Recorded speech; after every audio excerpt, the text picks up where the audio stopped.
सुखदेव जी महाराज उत्तरानंदन चंद्रवंशी पांडुवंशी राजा परीक्षित को भगवान की लीलाएं सुना रहे हैं।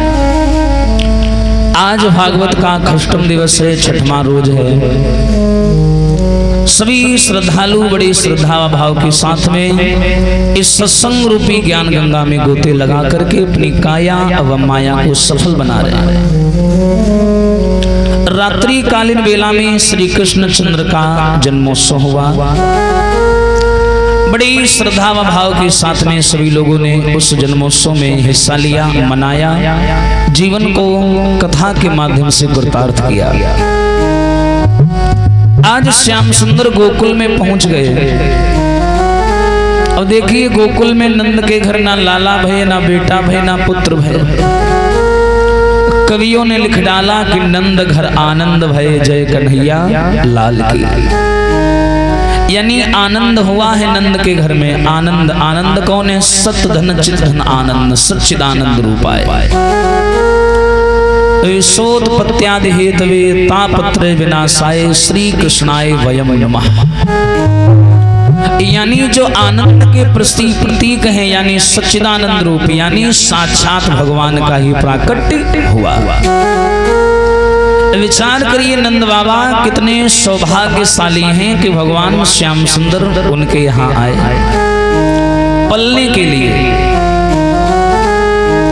आज जैसे प्रभु का आगमन हुआ है, नंद बाबा भगवान श्याम सुंदर को प्राप्त करने के बाद अपने आप को बड़ा धनवान महसूस करते हैं कि मैंने अपने जीवन के समूल सुखों को प्राप्त कर लिया। अच्छा, श्याम को जब देखते हैं, चाहे नंद बाबा हो चाहे यशोदा हो, एक अलौकिक सुख की प्राप्ति होती है जब ये श्याम का चेहरा देखते हैं। आगे जो भी हुआ आप लोगों ने आचार्य जी के द्वारा सुना।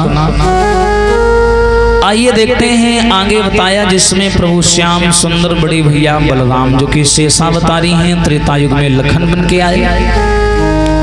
जब ये कुछ बड़े हुए हैं तो इनका प्रथम कार्य कौन सा रहा? तनिक सयाने जब भये कृष्ण और बलराम, तो माखन लीला बनी इनको पहलो काम। यहाँ देखिए, बड़ा सुंदर शब्द दर्शाया वेदव्यास जी ने, माखन लीला। यहाँ वेदव्यास जी माखन चोरी नहीं बोल रहे हैं, माखन लीला बोल रहे हैं। और चोरी में और लीला में भेद है। बहुत से लोग हैं निजी स्वार्थ के लिए राजनीतिक दबाव में आकर के चोरी के आरोप लगाते हैं श्याम सुंदर पर। लेकिन क्षमा करना, भागवत में चोरी शब्द ही नहीं आया। क्यों चोर बोले श्याम को? विचार करिए।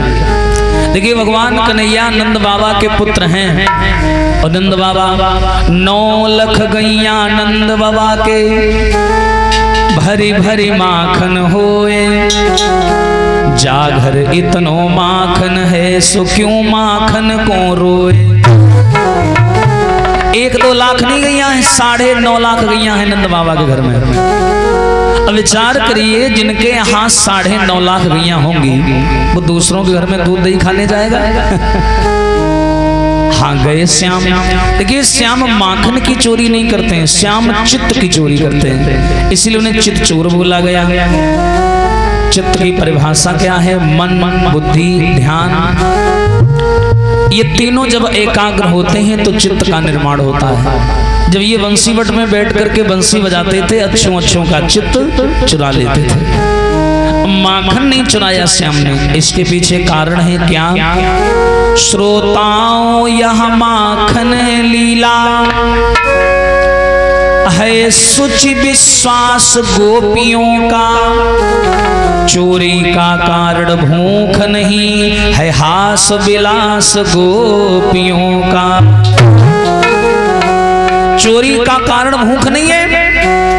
अच्छा, एक बात बताइए, जिस समय घरों में बालाएं दही दूध जमाया करती थी, उस समय मनोहर गीतों से मोहन को बुलाया करती थी। अब याद करिए जो गोपियां हैं जब ये अपने घर में दही दूध जमाती है ना, ये श्याम को बुलाती हैं और श्याम से कहती है हमारे घर में आओ और माखन खाओ। अब हम ही तुमसे कहें कि हमारा घर खुला पड़ा है जाओ चुरा लो, कोई चोरी थोड़ी ना हुई। जब हम स्वयं तुमसे कह रहे हैं चोरी करवा रहे हैं तो वो चोरी नहीं है, वो लीला हास विलास है। यानी जब हम खुद ही कह रहे हैं हमारा घर खुला पड़ा है जो मना है सो करो, अब तुम कुछ भी लेके भाग जाओ उसे चोरी थोड़ी ना बोला जाएगा, हम खुद जिम्मेदार हैं। तो श्याम ना करने वाले के घर में से चोर बोलते ना स्वयं को चोर मानते हैं। और इसीलिए इनको बोला गया कि ऐसो चटक मटक सो माधव, अरे तीनों लोकन हूँ मैं ना।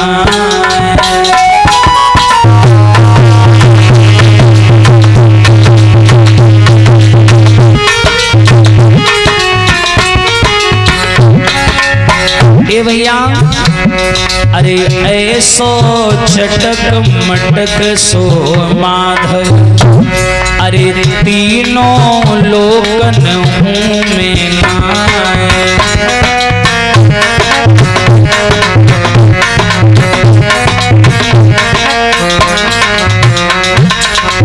एक बार श्याम सुंदर के ऊपर कटाक्ष करने से पहले उनके लीलाओं के अंश को समझ लेना।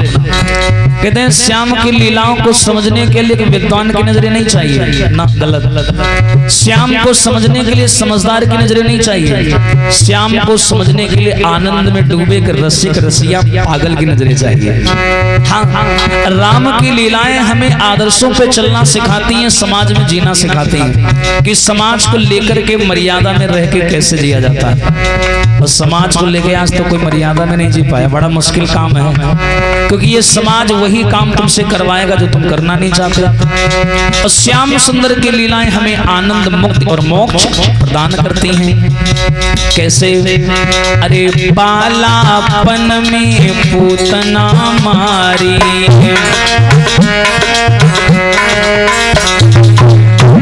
लेकिन एक बात और है, इतनो है बलवान, अरे फिर भी ग्वालन से पिट जाए, ऐसो चटक मटक सो माधव, तीनों लोकन हूँ मैं।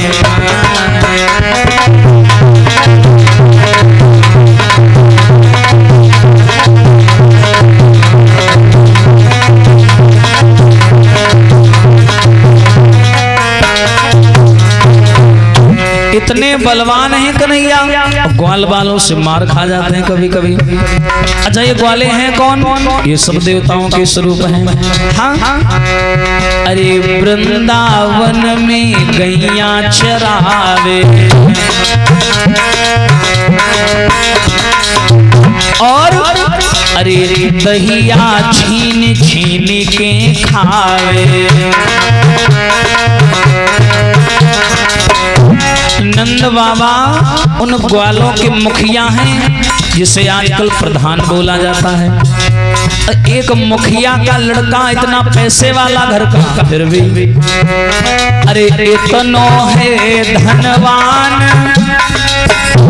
अरे फिर भी बन बन गाय चरा, ऐसो छटक मटक सो माधव, तीनों लोकन हूँ।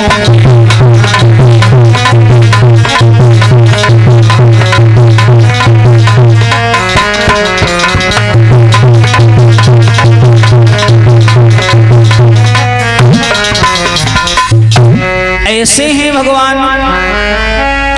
अब विचार करिए, भगवान कन्हैया नंद बाबा के पुत्र हैं और नंद बाबा ग्वालों के मुखिया हैं। इतने धनी घर का होने के बाद भी बन बन गाय चरावे।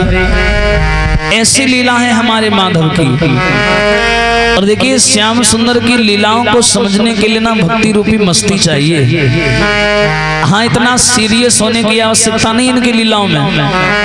और जो अपने जीवन में सीरियस रहता था भगवान उससे मतलब भी नहीं रखते थे। मस्त हो, हाँ, जो हरि कृष्ण की भक्ति में मस्त हो जाए, ऐसे श्याम सुंदर उसी से प्रेम मानते थे।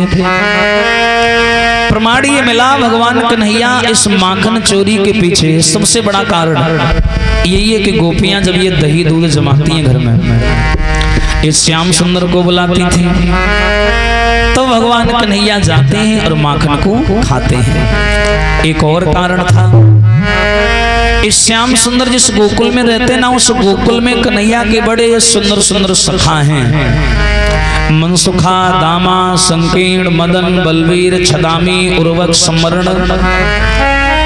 ये श्याम सुंदर के सखा हैं, मित्र हैं।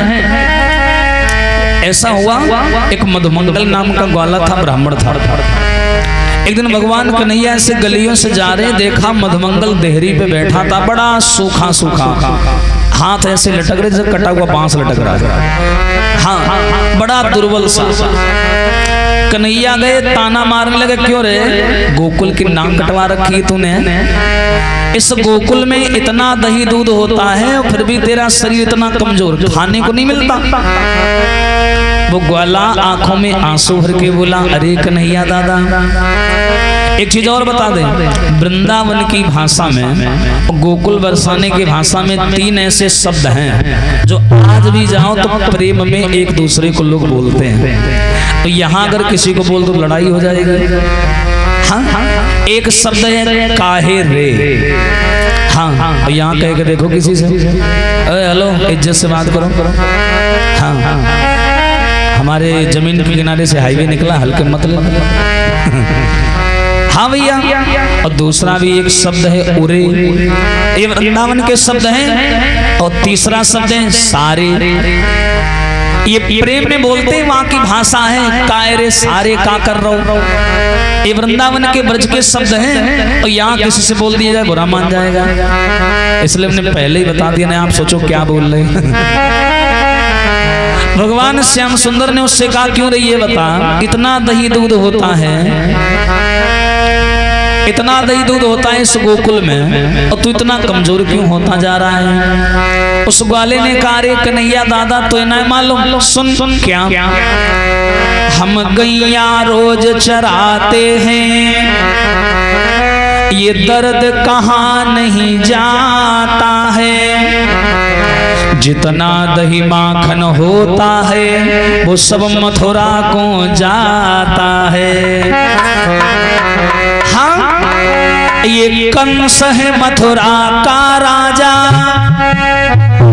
तानाशाही दिखलाता है, बस इसीलिए मेरे भैया तन दुर्बल होता जाता है।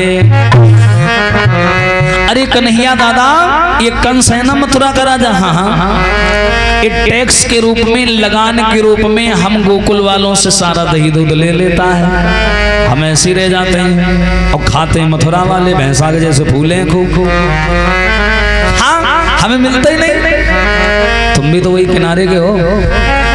हाँ, जवाब दिया महाराज, बस यही सबसे बड़ा कारण है। और ले दे के 4 गैया हैं हमारे पास में, 4, इनमें से 2-3 लगती हैं, 1-2 लगती नहीं है, बताओ। और जितना दही दूध होता है थोड़ा बहुत मथुरा चला जाता है, अब जो बच जाता है उसका हम लोग बेच करके घर का खर्चा पानी चलाते हैं। और कन्हैया दादा, तुम बड़े बाप के लड़का, 9.5 लाख गैया, कितना भी चला जाएगा फिर भी तुम्हारे लिए तो रह ही जाएगा। और तुम हो ही कितने लंबे चौड़े हैं, मुट्ठी भर का पेट है तुम्हारा। और कन्हैया दादा बोले, सुन रहे, मेरे घर में कितना भी दही दूध होता हो, हम अपने घर में खाते ही नहीं है, फिर कहाँ खाता है। कन्हैया बोले, मेरा व्यवहार इतना बढ़िया है गोकुल में कि गोकुल वाले सुबह सुबह नाश्ता के लिए फोन लगा देते हैं हमें। 1-2 फोन नहीं आते हैं, बहुत सारे फोन आते हैं। कोई कहता मेरे घर आ जाओ, कोई कहता मेरे घर आ जाओ। अरे मुझे तो सोचना पड़ता है कि मैं किसके घर जाऊं और किसके घर ना जाऊं। एक के घर जाता हूं, दूसरा बुरा मान जाता है, उसके घर नहीं जाता हूं, वो बुरा मान जाता है। मंदमंगल कहने लगा, है कौन? बोले, इस यहाँ की गोकुल की गोपियां। एकदम से जवाब दिया, हाँ श्याम सुंदर गोपियां तो तुम्हें बड़ा प्रेम करती हैं। श्याम सुंदर बोले, तो एक काम करो, हम तो जाते ही हैं और तुम भी हमारे साथ में चलो माखन खाने। बोले चलो। बोलिए सच्चिदानंद भगवान की। आइए इन्हीं श्याम सुंदर की लीलाओं को सुनने के बाद एक साधक कहता है क्या कि हमारी बार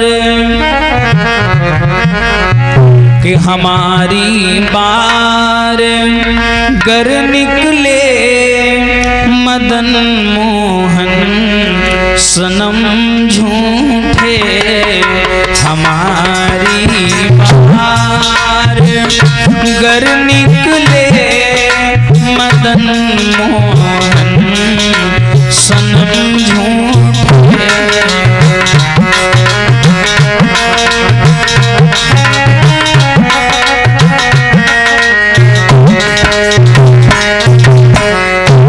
एक साधक कहता है भगवान के लिए क्या बोलेंगे, ताली बजा करके सभी भक्तों कि हमारी बार गर निकले मदन मोहन सनम झूठे हमारी बार।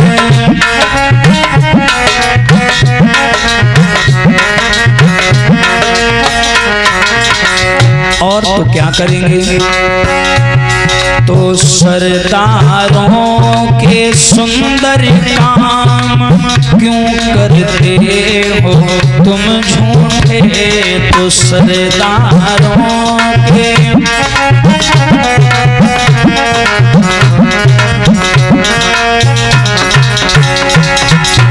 एक बार ये साधक के शब्द समझ लेना आप लोग, बड़ा आनंद आएगा।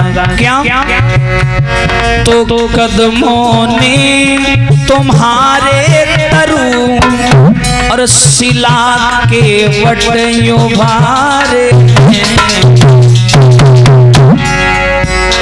तो तुम्हारे कदमों ने तो तरु शिला के वट उभारे हैं। और तो अब कलिकाल में करते हो क्यों साबित कदम झूठे, तो अब कलिकाल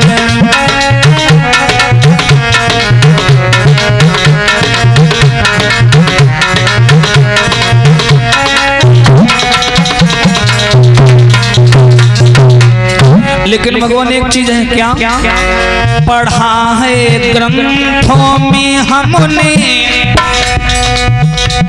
कि तुम अधमों के प्रेमी हो। देखिए साधक एक शिकायत करता है भगवान से कि जब इतने तुच्छ से मूढ़ ग्वालों ने तुम्हें प्राप्त कर लिया, अरे हमने तो बहुत उपाय किए।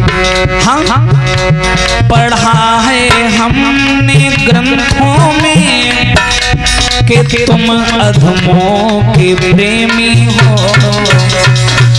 और बता दो ग्रंथ झूठे हैं कि तुम झूठे या हम झूठे, बता दो।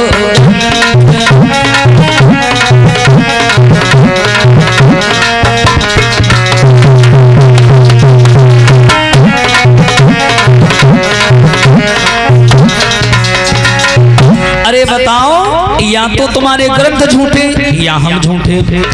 अगर तुम इस झूठ को आपस की दूरियों को मिटाना चाहते हो भगवान, तो एक काम कर दो। क्या जो करुणा सिंधु कर दो बिंदु पर करुणा नजर थोड़ी। अगर तुम वास्तव में करुणा निधान हो तो थोड़ी करुणा कर दो। अब अगर ये करुणा अगर हो जाए ना तो क्या होगा, तो फिर झगड़ा ही मिट जाए।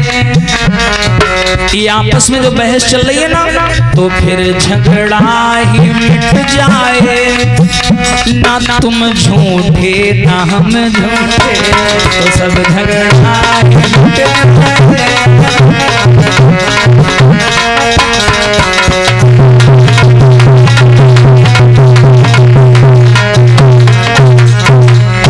हमारी बार कर निकले मदन मोहन सनम झूठे हमारे।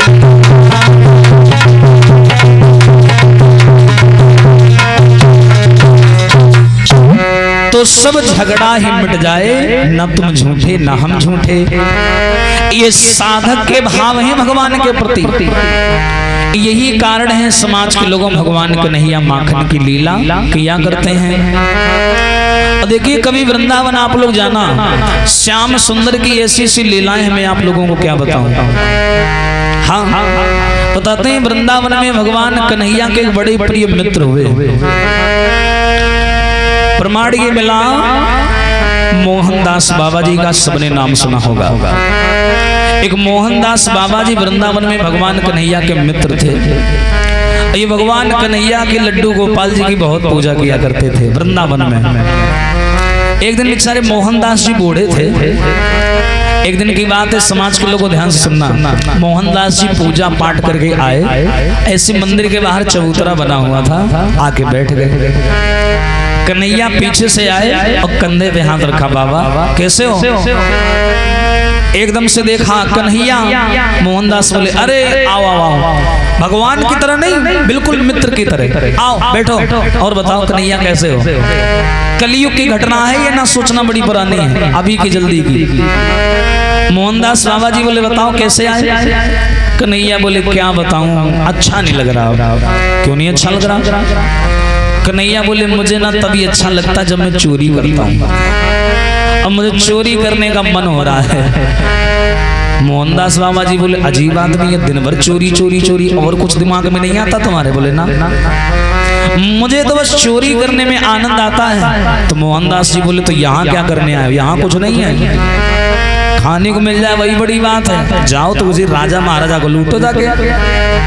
कन्हैया बोले चोरी करने का मन है, लेकिन हम अकेले हैं, हमारा कोई साथ देने वाला चोरी में नहीं है। तो मोहनदास बाबा जी बोले तो तुम्हें साथी चाहिए। हाँ एक साथी चाहिए चोरी करने के लिए।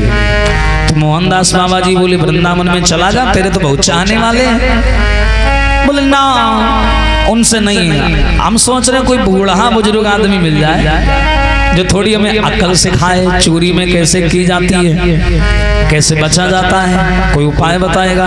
हम सोच रहे तुम ही हमारे साथी बन जाओ।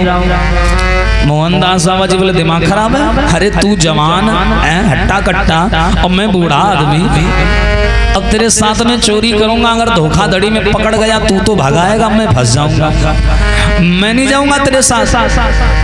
भगवान कन्हैया बोले अरे बहुत अच्छी चीज खाने का मन हो रहा है और मन कर रहा है वही चीज चुरा ले।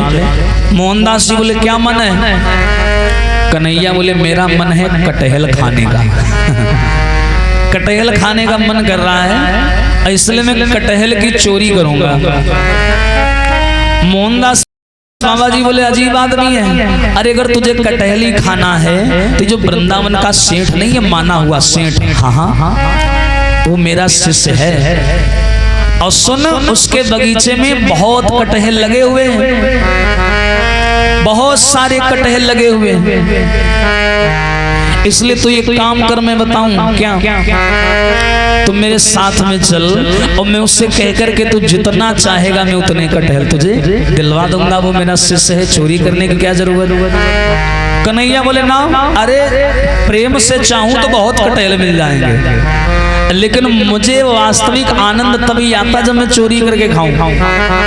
अच्छा चोरी करके, हाँ मुझे वास्तव में आनंद तभी आता जब मैं चोरी करके खाऊं, ऐसे मुझे आनंद नहीं आता।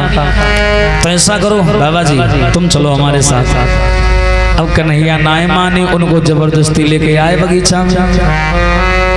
अच्छा रात का समय, और समाज के लोग रात के समय में मोहनदास बाबा जी को लेके कन्हैया आए उसी बगीचा में। और ध्यान से सुनना, कन्हैया नीचे खड़े हो गए, मोहनदास बाबा जी पेड़ पे चढ़ गए। एक पेड़ में दो कटहल लगे हुए थे, दो।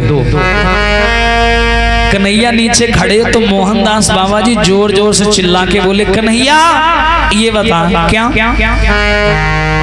ये छोटा वाला कटहल तोड़ना है कि बड़ा वाला। चिल्ला के बोले। उसी बगीचे में वहां सेठ का मालिक यानी चेला लेटा हुआ था, नौकर। उसी सेठ का नौकर लेटा हुआ था। और जैसी नौकर ने आवाज सुनी कि कोई कटहल तोड़ने आया, एकदम से वो दौड़ा। अभी रुको, अभी बता रहे हैं कौन सा तोड़ना है। डंडा लेके दौड़ा और जैसे डंडा लेके दौड़ा कन्हैया वहां से गायब हो गए। अब मोहनदास बाबा जी जल्दी बल्दी पेड़ से उतरे, पैर फिसला, गिरे जमीन में भच्च से। अब मोहनदास बाबा जी बेचारे कैसे भी कूदते फांदते बच के भागे वहां से। अब जैसे ही आए मंदिर पे मोहनदास बाबा जी ने कुल्ला मंजन किया, बोले वारे श्याम तेरे संग में मित्रता करेंगे तो पक्का कहीं ना कहीं मार खाएंगे जरूर, तो तेरी हरकतें ऐसी हैं। अब बताओ, हमें फंसा गया और खुद भाग गया। अब ये बेचारे बैठे बैठे सोच ही रहे थे कि पीछे से कन्हैया है। बोले बाबा कैसे हो? अरे तू फिर आ गया? देख साफ साफ बात है, मैं तेरे साथ कहीं नहीं जाऊंगा। क्यों क्यों क्यों क्या? अरे तू खुद भाग आया और मुझे वहां फंसाया। भगवान कन्हैया बोले वो तो मैं मुझे थोड़ा काम याद आ गया था इसलिए मैं चला आया था, मुझे लगा तुम कटहल तोड़ के आ जाओगे। अजीब आदमी है। कन्हैया बोले गलती तुम्हारी है, तुम जोर जोर से चिल्ला के पूछने लगे ये वाला तोड़े कि ये वाला तोड़े, गलती तुम्हारी है। मोहनदास बाबा जी बोले तो कन्हैया बोले आओ फिर से चलते हैं, लेकिन अब की बार जोर जोर मत चिल्लाना, पेड़ पे चढ़ के जोर जोर मत चिल्लाना कि ये वाला तोड़े कि ये वाला। वो वहीं सोता है ना नौकर, वो सुन लेगा। कन्हैया फिर लेके पहुंच गए रात में बगीचा में। अब देखो मोहनदास बाबा से कन्हैया ने पहले कह दिया कि चिल्ला के आवाज मत करना, शांति में तोड़ना कटहल। कन्हैया नीचे खड़े हो गए, मोहनदास बाबा ऊपर चढ़ गए। अब मोहनदास बाबा जब नीचे से पूछने लगे, कन्हैया ने कहा था कि ऊपर चढ़ के मत पूछना, तो मोहनदास बाबा ने सोचा कि ऊपर को मना किया, नीचे पूछ ले। तो नीचे चिल्ला के पूछ लगे कन्हैया ये छोटा वाला तोड़ना है कि बड़ा वाला? कन्हैया बोले ले तुम फिर लेके डाले हो। अब जैसे चिल्लाए तुरंत दौड़े, डंडा लेकर के नौकर दौड़ा। बोला रुको, फिर आ गए तुम लोग दोनों? अभी बताते, रुको भैया। वो नौकर डंडा लेके दौड़ा, कन्हैया फिर अंतर ध्यान हो गए और उस दिन मोहनदास बाबा पकड़ गए। नौकर ने पकड़ लिया, 2-3 डंडा खींच के लगाए मोहनदास बाबा के। मोहनदास बाबा कहने लगे अरे भगवान, जक्करिया के चक्कर में फिर मार खा गए। हाँ, अब इसके साथ में रहेंगे ये शुद्ध काम तो सिखाएगा नहीं, चोरी और लड़ाई झगड़ा यही सिखाएगा। हाँ ये है ही ऐसा। अब वो नौकर मोहनदास बाबा को बंदी बना करके लेके चला। मोहनदास बाबा बोले जिंदगी हो गई, मेरे ऊपर कोई हाथ नहीं उठा पाया और जक्करिया के चक्कर मारो खा गए बुढ़ापा में। कितनी बदनामी हो गई बताओ। अब ये मोहनदास बाबा चले, ये नौकर इनको बंदी बना के चला। तब तक सामने से वो बगीचे का जो सेठ था मालिक वो आ रहा था। उसने देखा कि ये नौकर हमारे गुरुजी को बंदी बना के ला रहा है। सेठ ने डांटा, दिमाग खराब है तुम्हारा? ये मेरे गुरुजी, इनको बंदी बना के क्यों ला रहे हो? नौकर बोला गुरुजी ये तुम्हारे, इनकी हरकतें देखो, बुढ़ापा में चोरी कर रहे थे कटहर की बगीचा में। एक और था इनके साथ, वो भाग गया। तो सेठ बोला गुरुजी मेरे होते हुए तुम मेरे बगीचा में चोरी कर रहे थे? अरे हमें बता देते तो मैं हजारों कटहल तुम्हारे घर भिजवा देता। मोहनदास बाबा बोले रहा देव का तुम का बताई, हम का कटहल को मुँह खाए का मनु ही नहीं भवा। तो हाथा एक आदमी भाग गवा, वह चक्कर में पड़ के हमें सबको गर्म कही डारा। कौन? अरे रहन देव बहुत वैसा है करे आवा। कौन है बताओगे? बोले अरे हमने किसी के चक्कर में पड़ के ये काम किया है। बोले किसके? बोले वही कन्हैया। क्या? हाँ, उसे कटहल खाने का बड़ा चाव था, हमको लिवा लाया, बोला तुम चढ़ जाओ, हम खड़े नीचे और खुद भाग गया, हमें फंसा गया। हाँ, जवाब दिया। कन्हैया का नाम सुना, उस सेठ की आंखों से आंसू आने लगे। सेठ ने सोचा कि मैं कितना स्वार्थी हूं कि मेरे बगीचे में कटहल खाने के लिए कन्हैया को खुद आना पड़ा। बताओ मैं कितना अभागा हूं कि कन्हैया को मेरे यहाँ आना पड़ा, और यहाँ तो लोग खुद लेके उनके दरवाजे जाते हैं। अब देखो वो सेठ इतना मन का सच्चा निकला, उसने क्या किया, तुरंत भैया बड़े बड़े वकीलों को बुलवाया, उसने पूरा बगीचा कन्हैया के नाम कर दिया। अब बेचारे मोहनदास बाबा 4-5 डंडा पर ही गिरा है पीठी पर। तो बेचारे लंगड़ाते हुए मंदिर पे आए और मंदिर पे आके बैठ गए। कन्हैया पीछे से आए, बाबा क्या हाल है? तुम जाओ यार, खोपड़ी ना खाओ। हैं? एक बार आए फंसा दिया, देखो पीठ में हमारे कितने लाल लाल बलाते छरियां, कितना मारा उस नौकर ने हमें, और तुम निकल आए। कन्हैया बोले तो तुम अकेले क्यों आए? कम से कम मार खाई थी तो कटहल लेके आते। हाँ, मारो खाया है और ऐसे ही मुंह उठा के चले आए। मोहनदास बाबा बोले मैं ऐसा वैसा नहीं हूँ, मैं भले ही मार खा आया, लेकिन कन्हैया वो तेरा जो बगीचा था वो तेरा पूरे नाम करा के आया हूँ। मैं जो बगीचा था वो तेरे नाम करवा के आया हूँ। कन्हैया बोले क्या? बोले हाँ, ऐसे साधक भक्त हुए वृंदावन में, मैं ऐसे वृंदावन में ऐसी घटनाएं सुना दूंगा, कलेजा विदीर्ण हो जाएगा। ऐसे से सुंदर भक्त हुए भगवान कन्हैया के वृंदावन में, जो श्याम को भगवान कम अपना मित्र संबंधी ज्यादा मानते थे। देखिए जब भक्ति ज्यादा सीरियस हो जाती है तो मुसीबतें बहुत आती हैं। मेरा मानना तो ये है कि राम जपते रहो और काम करते रहो। बोलिए सच्चिदानंद भगवान की। और कहा भी जाता है क्या कि सर झुकाओगे तो पत्थर देवता हो जाएगा। सर झुकाओगे तो पत्थर देवता हो जाएगा।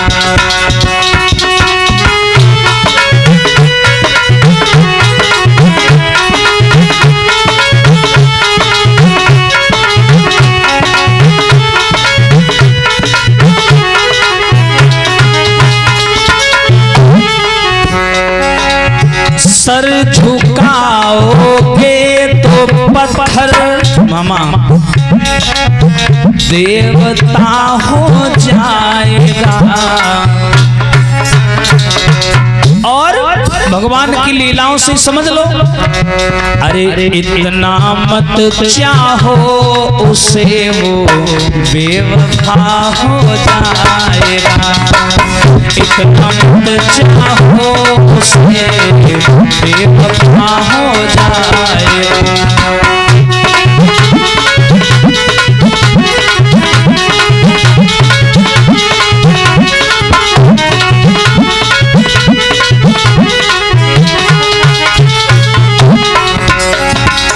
अब देखिए विचार करिए, राधा और रुक्मणी, एक राधा एक रुक्मणी, दोनों ने श्याम को चाहा, लेकिन राधा के प्रेम में वासना नहीं और रुक्मिणी के प्रेम में वासना, यानी वासना वाले प्रेम को सफल माना गया और जीवन भर रुक्मिणी श्याम के साथ रही। और जिसका वास्तविक में प्रेम सार्थक था राधा, उसे कन्हैया मिला ही नहीं कभी। इतना मत चाहो उसे वो बेवफा हो जाएगा। सर झुकाओगे तो पत्थर देवता हो जाएगा। और हो हम भी दरिया हैं, हमें मामा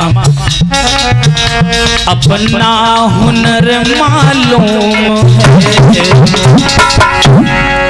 हम भी दरिया हैं, हमें अपना हुनर मालूम है। और जिस तरफ भी चल पड़ेंगे रास्ता हो जाएगा। जिस तरफ भी चल पड़ेंगे रास्ता हो जाएगा।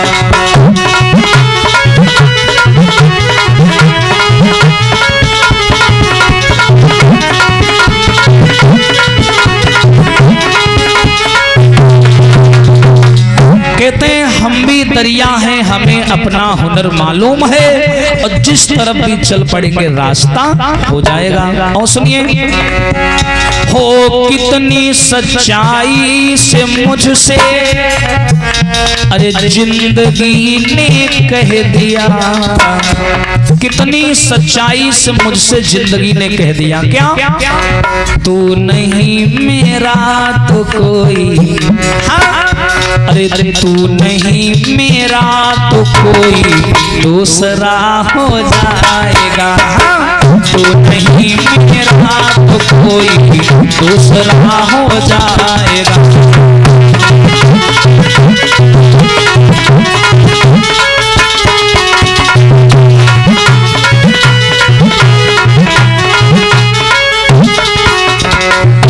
अरे भैया कितना बढ़िया भाव है। कहते हैं कितनी सच्चाई से मुझसे जिंदगी ने कह दिया कि अगर तू नहीं तो दूसरा कोई हो जाएगा। हाँ, इतना मत चाहो से बेवफा हो जाएगा। कैसे भैया? मैं उसी का नाम लेकर अरे गम को नित पीता हूँ मैं श्याम, मैं तो तेरा नाम लेकर अरे नित गमों को पीता हूँ, और जहर भी इसमें जो होगा, अगर जहर भी होगा इसमें तो भी तैयार है। जहर भी होगा जो इसमें वो दवा हो जाएगा। जहर भी होगा जो इसमें वो दवा हो जाएगा।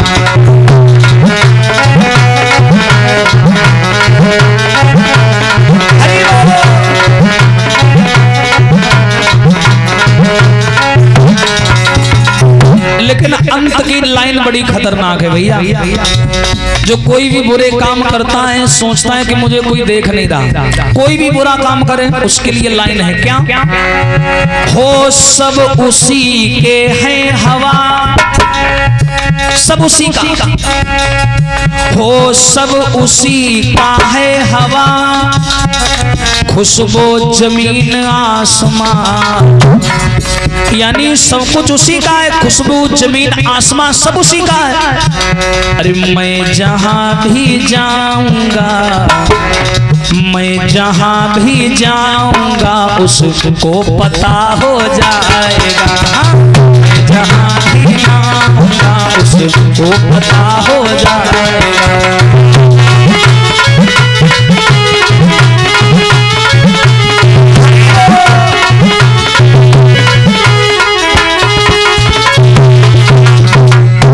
कहते हैं सारा कुछ जब उसी का है तो मैं जहां जाऊंगा उसको पता हो जाएगा। सर झुकाओगे तो पत्थर, सर झुकाओगे तो पत्थर देवता हो जाएगा।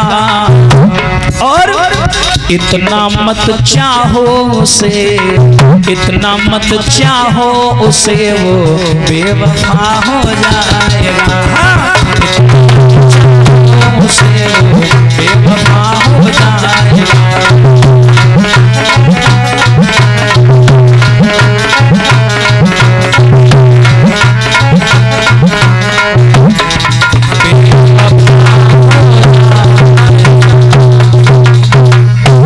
सर झुकाओगे तो पत्थर देवता हो जाएगा। इतना मत चाहो उसे वो बेवफा हो जाएगा। कितने बढ़िया बढ़िया भाव। यही कारण है कि भगवान श्याम सुंदर ने वृंदावन में रहकर के बड़ी सुंदर सुंदर लीलाएं दर्शाई। अब देखिए भगवान कन्हैया ने पूतना को मारा, अघासुर, बकासुर, तृणावर्त, धेनुकासुर, शक्टासुर, नरकासुर सबको मारा। अच्छा, अभिमानी कंस मथुरा में बैठा विचार करता है क्या कि मैंने जितने भी राक्षस भेजे इसे मारने के लिए, गए तो सब लेकिन लौट के कोई नहीं आया। गए सब, कहाँ जाते रहो इसे?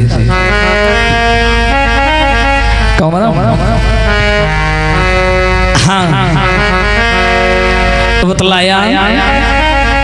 अभिमानी कंस विचार करता प्रसाद ले लेना, प्रसाद, अरे प्रसाद ले ले भैया, कहाँ की जल्दी है। बताते हैं अभिमानी कंस विचार करता है कि मैंने इसे मरवाने का जितना भी प्रयास किया, जितने भी राक्षसों को मैंने भेजा, गए तो सब लेकिन लौट कर कोई नहीं आया। जाते सब हैं लेकिन सब मार दिए जाते हैं। और जैसे जैसे कन्हैया का सितारा चौचंद होता जा रहा है, और वैसे वैसे कंस का सितारा मंद पड़ता जा रहा है। किसका? कंस का सितारा। इसने भगवान को मारने के लिए बहुत प्रयास किए, लेकिन सारे प्रयास विफल हो गए। कन्हैया वृंदावन में रहते हैं, बड़ी बढ़िया बढ़िया लीला क्षमा करें गोकुल में करते हैं। गैयों के कुलों के निवासी स्थान में जहाँ ऐसे लोग रहते हैं उसे गोकुल बोला जाता है। गोमाने इंद्रियां भी होती हैं। अभिमानी कंस ने जब सारे प्रयास कर डाले, श्याम सुंदर का बाल भी बांका नहीं कर पाया। इस बीच भगवान कन्हैया ने बाल लीलाएं करते हुए कुबेर के दोनों लड़का नलकूबर और मणिग्रीव का भी उद्धार किया। ऐसी सी जब लीलाएं भगवान करते हैं तो गोकुल वासियों को कभी कभी शंका हो जाती है, ये वास्तव में नारायण है या नर है, क्योंकि इसकी लीलाओं से लगता नहीं है कि ये साधारण बालक है। भगवान श्याम सुंदर को पूरा गोकुल अपने हित से प्रेम करता है, बहुत मानते लोग। और यशोदा इनकी तो बात ही ना करो, 85 वर्ष की उम्र में यशोदा ने श्याम को पाया था। अब बुढ़ापे में बेटा मिल जाए तो मैया तो जान से ज्यादा चाहेगी उसे। और श्याम भी मैया को बहुत चाहते हैं। एक बार ऐसा हुआ, मैया यशोदा कन्हैया को गोद में लिए बैठी थी, ध्यान से सुनना। गोद में लिए बैठी थी मैया यशोदा और सूप में धान यानी चावल ले लिए और चावलों में से धान निकाल करके फेंकने लगी। माता ऐसा करती हैं जब बनाती खाना। कन्हैया गोद में लेटे, सामने चूल्हे पर दूध रखा हुआ था उबलने के लिए। यशोदा ने रख दिया कि गर्म हो जाए फिर मैं कन्हैया को दूं। और कन्हैया गोदी में लेटे और लेटे लेटे इनको शरारतें सूझने लगी। कन्हैया बोले, मेरी मैया यशोदा हमें बहुत चाहती है, आज हम ये देखेंगे कि ये सबसे ज्यादा हमें चाहती है कि दूध को चाहती है। हाँ, ये आज हम चेक करेंगे। तो कन्हैया ने क्या किया, अग्नि देवता का ध्यान किया। जैसे ये यशोदा बैठी गोद में लिए कन्हैया को और सूप में से धान में से चावल जो थे धान निकाल के फेंकने लगी, साफ करने लगी। सामने चूल्हे पे दूध उबल रहा। कन्हैया ने अग्नि देवता को बुलाया और उनसे कहा, प्रभु ऐसा करो, जहां दूध उबल रहा है ना तुम चले जाओ अपनी आंच को बढ़ा दो। जब तुम आंच बढ़ा दोगे तो दूध उबलने लगेगा और नीचे गिरने लगेगा। अभी मालूम पड़ जाएगा डुकरिया हमें चाहत कि जाए ज्यादा चाहत। हाँ? भगवान ने इतनी कहा नहीं, अग्नि देवता गए और चूल्हे की आंच बढ़ा दी। भैया दूध बर्तन से बाहर गिरने लगा, उबलने लगा। रोहिणी झाड़ू लगा रही जो कन्हैया की चाची हैं। रोहिणी ने आवाज लगाई, अरे यशोदा, अरे दूध उबल रहा है, जल्दी जाओ। हाँ, यशोदा बेचारी 90 साल की उम्र हो गई। अब 90 साल बुढ़ापे का शरीर, घोर बुढ़ापा। अब यशोदा ने देखा कि चूल्हे पर दूध उबल रहा और जो रोहिणी चिल्लाई, दूध संभालो।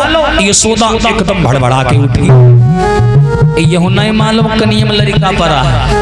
हाँ, एकदम बेचारी भड़बड़ा के उठी। कन्हैया भच्च से गिरे कदुआ।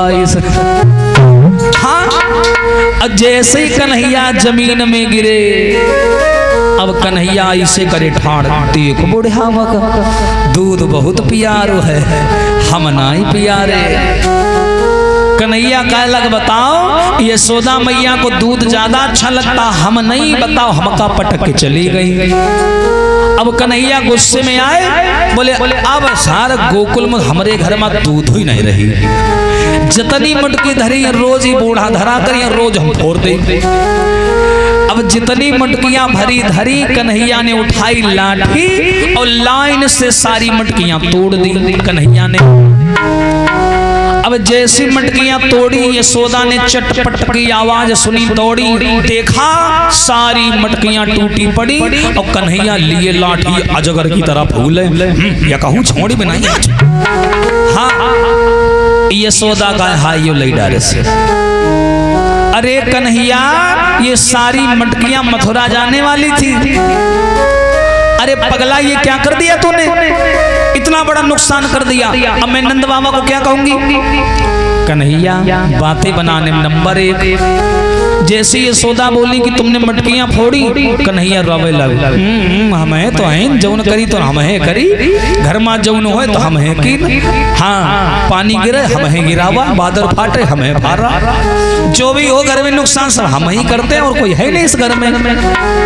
यशोदा बोली, कौन है इस घर में बता, है कौन है। एक और है, एक और है। कौन है? भगवान बोले मैया जब तुम हमें जमीन पे गिरा के दूध संभालने गई ना, हाँ हाँ, तो मैया अपने घर में वो नहीं रहती बड़ी लंबी पूंछ वाली बिलैया, बिलैया, हाँ हाँ बिल्ली। अरे मैया वो बिल्ली आ गई और उसने क्या किया, वो आके मटकियों के पास में बैठ गई।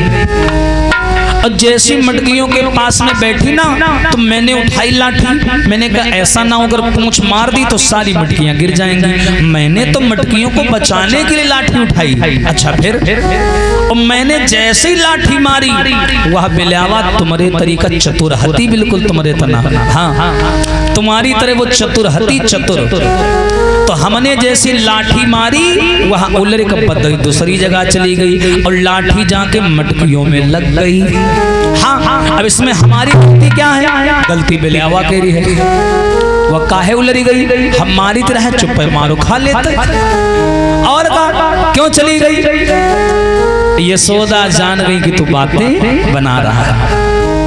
चेहरा मनुष्य के हृदय का दर्पण होता है। चेहरे से मालूम पड़ जाता है कि ये सत्य बोल रहा है कि असत्य बोल रहा है।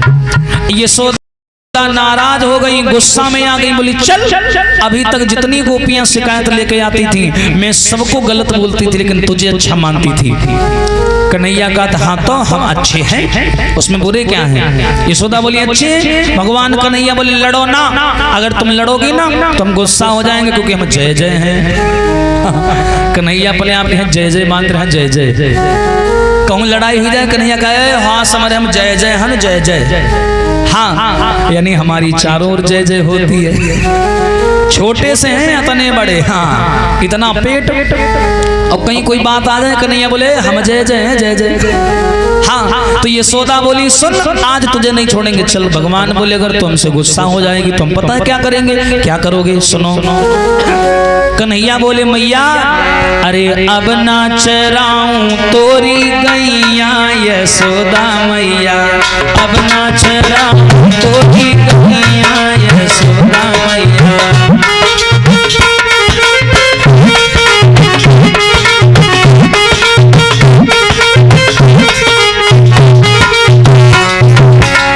कन्हैया बोले मैया हम जय जय हैं, हाँ।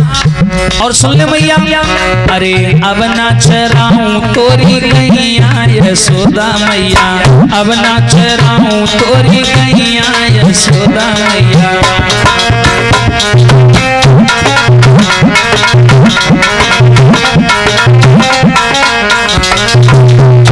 ए मैया अब तोरी गैया कब होना चराऊंगो। और सुन ले मैया क्या?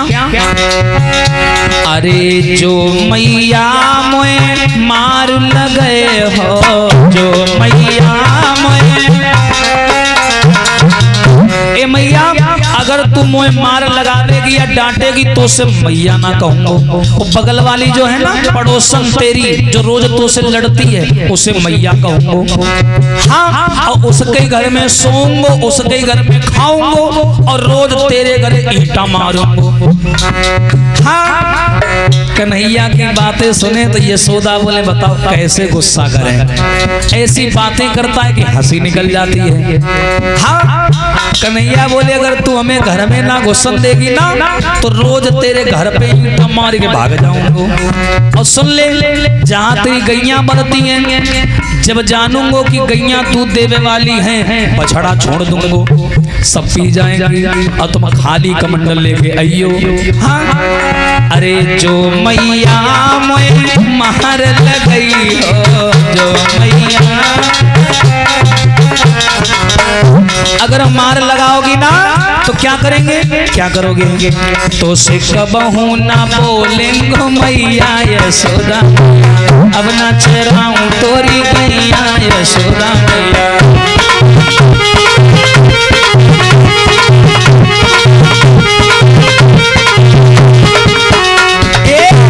अरे अब ना चराऊं तोरी गैया, यशोदा मैया अब ना चराऊं तोरी गैया, यशोदा मैया।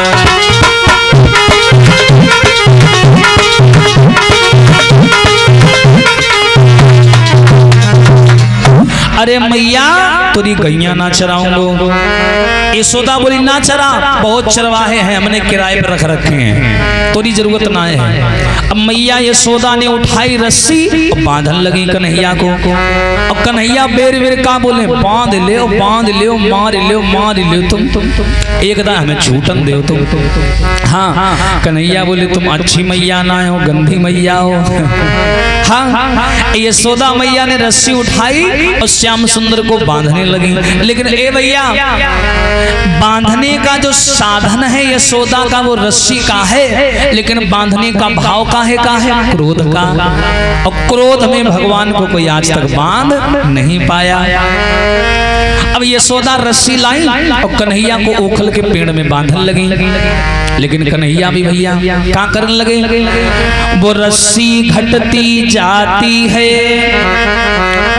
या अंग मोटाते जाते हैं, मैया झुंझलाती जाती हैं, कान्हा मुस्कुराते जाते हैं।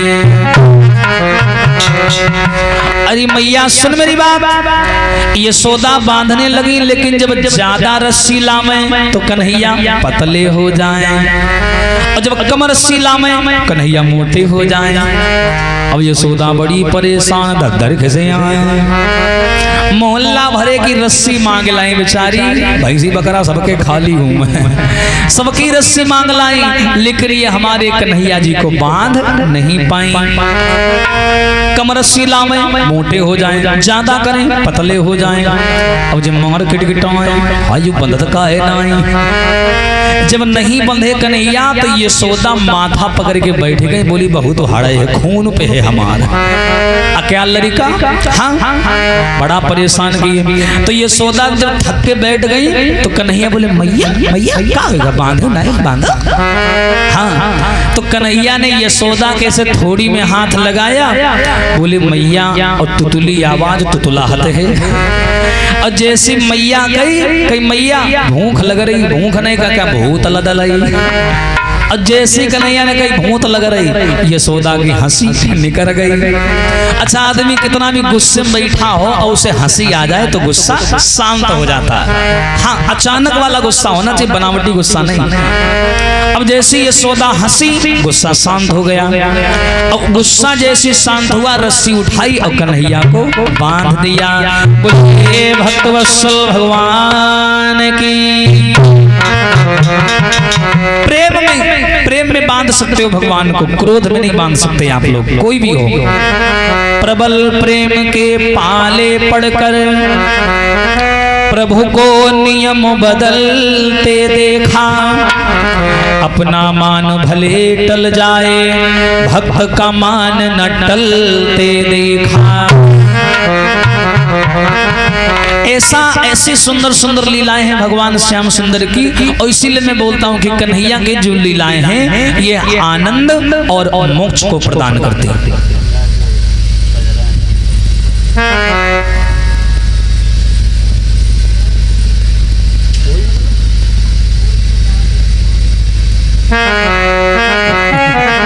आइए बोलेंगे सभी लोग ताली बजा के।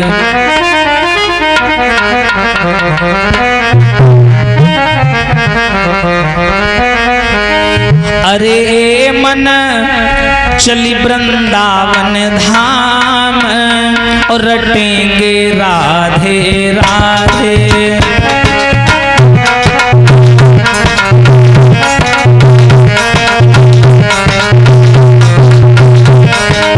बोले सभी लोग ताली बजा करके, और झूमना है तो झूम जाओ। अरे मन चली वृंदावन रटेंगे राधे राधे।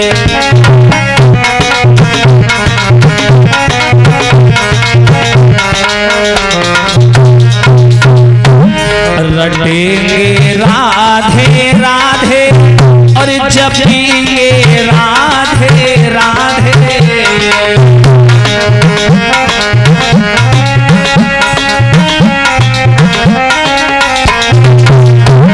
रटेंगे राधे राधे और जपेंगे राधे राधे।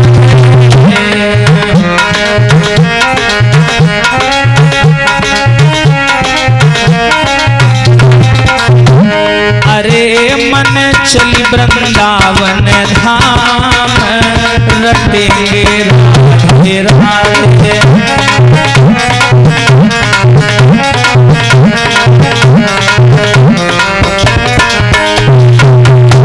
वृंदावन यदि वृंदावन तुम जाओ वहाँ कृष्ण रतन धन पाओ। यदि वृंदावन तुम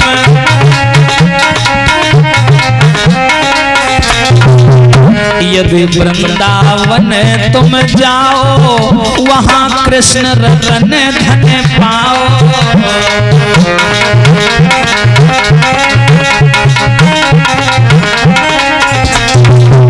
अरे वे तो जग के पालनहार जपेंगे राधे राधे। हरि बोल।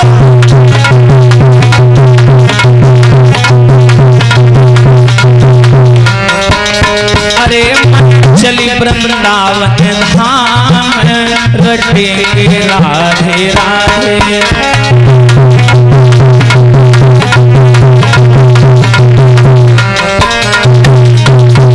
यदि राधा जन्म न हो तो अरे वृषभान विचारो रो तो। यदि राधा जन्म न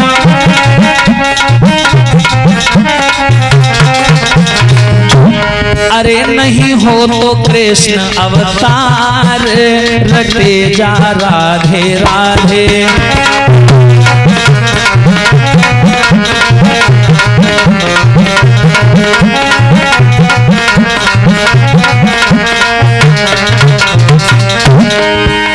अरे मन चली वृंदावन धाम रटेंगे राधे राधे।